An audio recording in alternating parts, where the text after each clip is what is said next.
भूतिया जुड़वा बहनें। टप्पू और चिकी समर वेकेशन में अपनी मौसी पिंकी के घर जाते हैं। लेकिन भरतपुर गांव का अलग ही अपना कानून है, जहां मर्दों का घर से बाहर जाना मना है। यहाँ औरतें बाहर का काम करती हैं, वहीं मर्द घर के सारे काम करते हैं।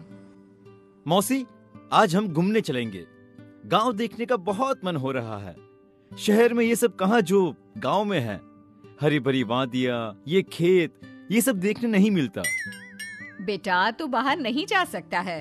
चिकी को हम कल अपने साथ ले जाकर गांव दिखा देंगे और तुम चिकी से सुन लेना। और इतनी बड़ी खिड़की तो है यहाँ, तुम यहाँ बैठकर भी बहुत कुछ देख सकोगे। नहीं, मुझे देखना है बस। हम यहाँ घूमने आए हैं मौसी। चिक्की घूम सकती है तो फिर मैं क्यों नहीं?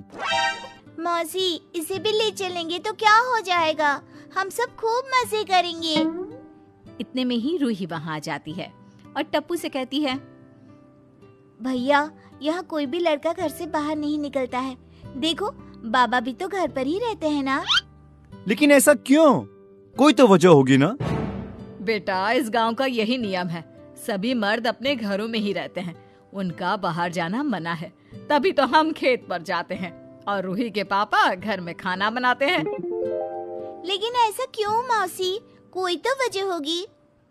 हाँ, बरसों पुरानी बात है। इस गांव में अचानक एक औरत सफेद कपड़ों में घूमती नजर आने लगी थी। एक रात जब मुखिया जी ने उसे देखा तो पता चला कि वो गर्भवती है। ए औरत, तू यहाँ इस हालत में घूमती रहती है, तेरा घर बार नहीं है क्या? इस गांव के सभी लोगों की जिम्मेदारी मेरी है। मेरा कोई घर नहीं है, मैं विधवा हूँ। ठीक है, आज के बाद तुम मेरे घर पर रहोगे जब तक तुम्हें बच्चे नहीं हो जाते। औरत मुखिया के घर पर रहने लगी। फिर क्या हुआ? गांव के लोग मरने लगे। मुखिया को इसकी चिंता होने लगी, लेकिन किसी को समझ में नहीं आ रहा था कि क्या हो रहा है। फिर एक दिन मुखिया ने उस विधवा औरत को रात के 2 बजे गांव में देखा और उसके उल्टे पैरों को देख मुखिया की हालत खराब हो गई और वो भाग खड़ा हुआ। वो औरत नहीं, एक चुड़ैल थी। तब तक चुड़ैल मुखिया का घर छोड़ चुकी थी। अगले दिन मुखिया ने जाने माने तांत्रिकों को बुलाकर चुड़ैल को इस गांव से निकलवाने को कहा। बाबा रे, मौसी, फिर क्या हुआ? चुड़ैल पकड़ी गई? तांत्रिकों ने किसी तरह उस चुड़ैल को अपने काबू में कर इस गांव से निकाल दिया था। लेकिन तब तक चुड़ैल ने 2 जुड़वा बच्चियों को जन्म देकर इस गांव में छोड़ दिया था। वो दोनों चुड़ैल बहनें बहुत शक्तिशाली हैं, जिन्हें पकड़ पाना बहुत मुश्किल है। दोनों चुड़ैल बहनें जिस मर्द को देख लेती हैं, उनके घर को तबाह कर देती है। वो उस लड़के का रूप धर उसके घर चली जाते हैं और उस घर के सभी मर्दों को मार देती हैं। मर्दों को ही क्यों मारती है? लड़कियों को भी तो मार सकती है। क्योंकि उन्हें लगता है कि उनकी विधवा माँ को मर्दों ने ही यहाँ से निकाला है। वो मर्दों से नफरत करती है। इसीलिए इस गांव के सभी लड़के छुप कर रहते हैं ताकि किसी की भी नजर उस चुड़ैल पर ना पड़े। रात को सभी लोग सो जाते हैं, पर टप्पू को नींद नहीं आती। वो उदास बैठा रहता है। क्या हुआ? तू सो क्यों नहीं रहा? क्या दीदी, मेरा तो पूरा मूड ही स्पॉइल हो गया है। क्या सोचकर आए थे हम यहाँ पर? अब अपने दोस्तों को मैं क्या बताऊंगा? तू चिंता मत कर, मैं हूँ ना। इन चुड़ैलों में मैं विश्वास नहीं करती। कल जब मौसी नहीं होंगी और मौसा जी सो रहे होंगे, तब चुपके से हम तीनों निकल जाएंगे। तू हमारी तरह ही तैयार हो जाना ताकि किसी को तुझ पर शक ना हो। सच दीदी, कल हम जाएंगे। अगले दिन टप्पू चिक्की और रूही की तरह लड़कियों वाले वेशभूषा में तैयार हो जाता है और वो 7 गांव देखने निकल जाते हैं।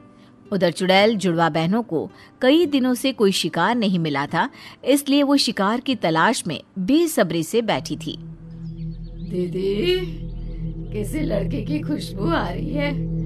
बहुत दिनों से कोई लड़का दिखाई नहीं दिया। हाँ चुटकी, खुशबू तो मुझे भी आ रही है, लेकिन कोई दिखाई नहीं दे रहा।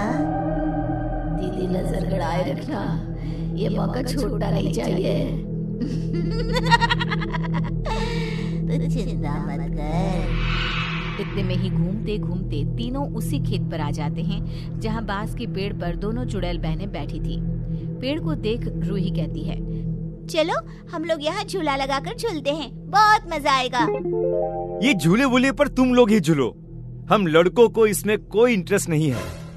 धीरे बोल, कोई सुन ना ले।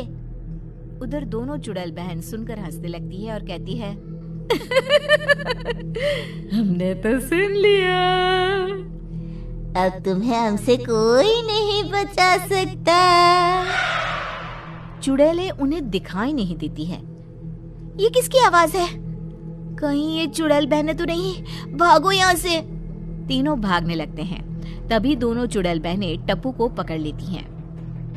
हमारी नजर से बच पाना आसान नहीं है, चाहे कितना भी रूप बदल लो। चिटकी, तो इसे अपने साथ रख, मैं इसका रूप लेकर खून पीती हूँ कुछ लोगों का। नहीं दीदी, मुझे जाने दो ना, बहुत दिन हो गए खून पिए हुए। ठीक है, तू ही चली जा। चुड़ैल बहन टप्पू की शक्ल लेकर रूही और चिकी के पीछे पीछे भागती है। इधर दूसरी चुड़ैल टप्पू को अपने साथ पेड़ पर ले जाती है। टप्पू की शक्ल में चुड़ैल चिकी से कहती है,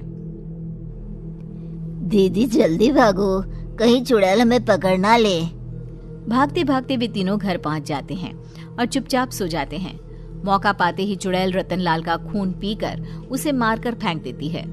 अगली सुबह पिंकी उठती है तो देखती है कि रतनलाल घर से गायब है। पिंकी पूरे गांव में ढूंढती है लेकिन रतनलाल उसे कहीं नहीं मिलता।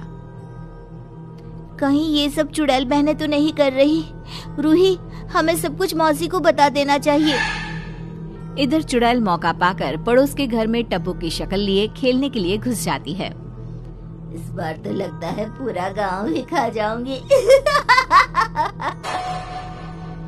फिर उस घर के किसी लड़के की शक्ल ले लेती है और घर के सभी मर्दों का खून पीकर उन्हें मार देती है। एक एक करके चुड़ैल कई घरों के मर्दों को मार देती है।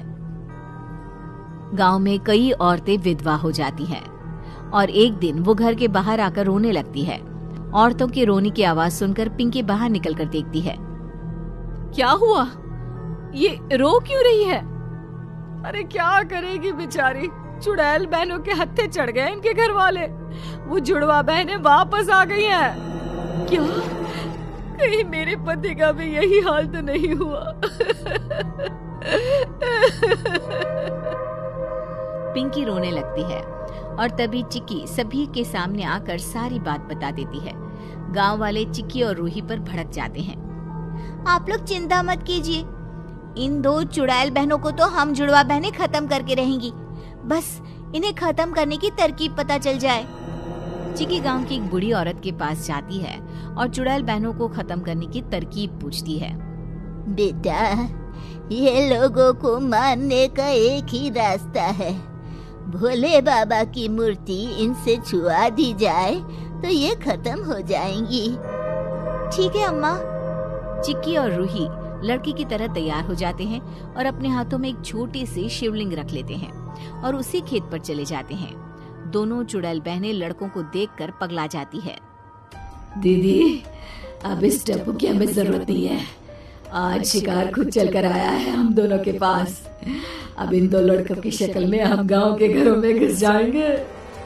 हाँ चिटकी, फेंक इस टप्पू को नीचे।